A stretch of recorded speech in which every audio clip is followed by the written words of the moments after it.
출애굽기 10장, Exodus chapter 10. Then the Lord said to Moses, Go to Pharaoh, for I have hardened his heart and the heart of his officers, so that I may perform these miraculous signs of the mine among them, that you may tell your children and grandchildren how I dealt harshly with the Egyptians and how I performed my signs among them, and that you may know that I am the Lord. So Moses and Aaron went to Pharaoh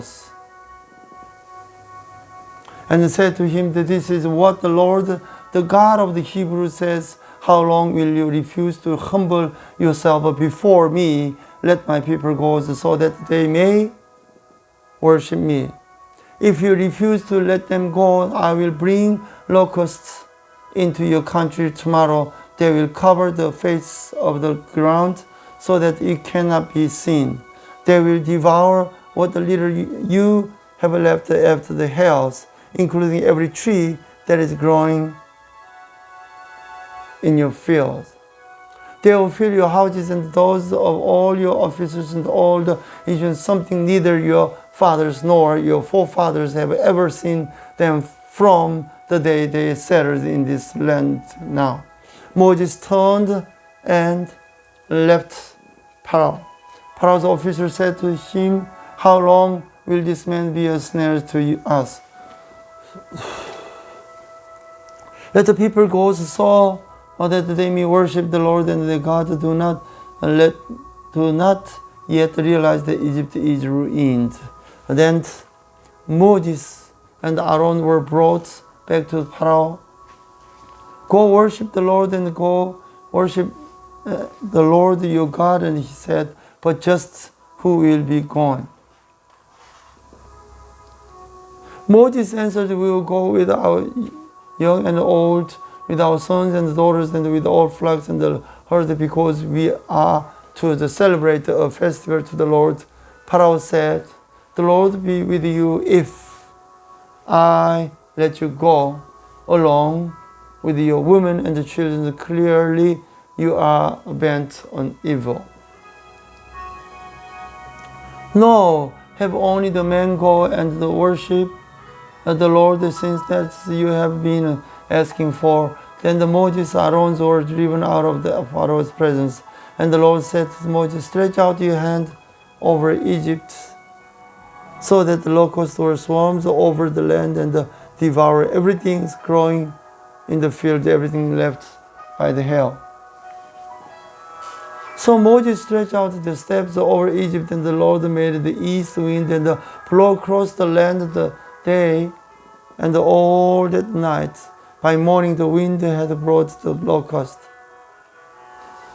They invaded all Egypt, settled down in every area of the country in great numbers. Never before there have ever been such a plague of locusts, nor will we ever be again.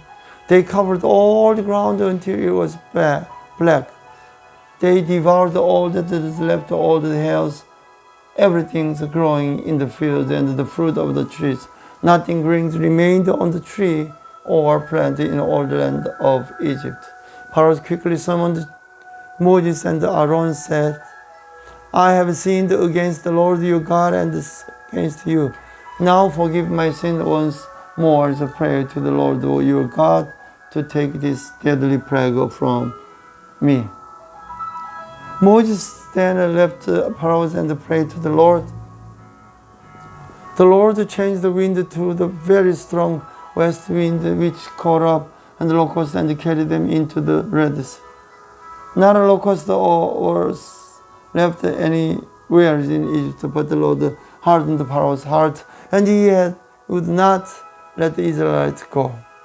Then the Lord said to Moses, Stretch out your hand towards the sky, so the darkness will spread over the Egypt. Darkness can be felt. So Moses stretched out his hands towards the sky, till darkness covered all Egypt for 3 days. No one could see anyone else and or leave his place for 3 days.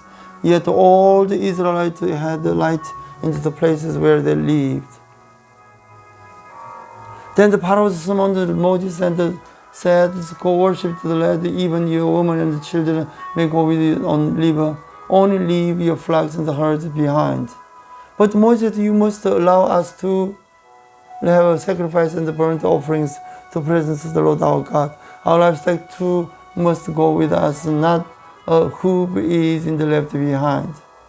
We have to use some of them in the worshiping the Lord our God until we get there. We will not know what we are to use to worship the Lord. But the Lord hardened Pharaoh's heart, and he was not willing to let them go.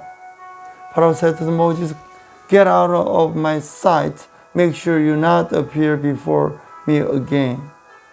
The day you see my face, you will die." Just as you say, Moses replied, "I will never appear before you again."